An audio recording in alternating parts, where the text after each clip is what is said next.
ও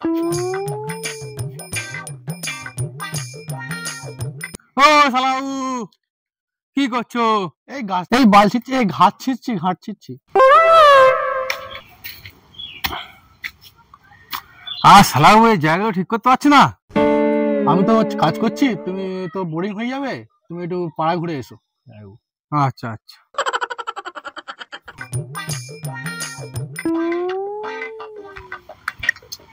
বুঝলি রাজা, আগে কি সুন্দর সময় কাটতো, এখন যেন সময় কাটতেই চাইছে না। ঠিক বলেছিস, আগে কি সুন্দর ডাকতে হাঁকতে চলে আসতো, এখন যেন সময়ই কাটে না। সত্যি কথা। সত্যি, সেই ইয়ের কলা বাগানের কথা মনে আছে? উফ, কি শান্তি। আচ্ছা ভাই, হ্যাঁ, আশেপাশে কোনো টাইম পাস করার জিনিস আছে? না দাদা, নেই। কি করে থাকবে, যেটা ছিল সেটাও তো তুই নিয়ে চলে গেছিস। কি করে? No.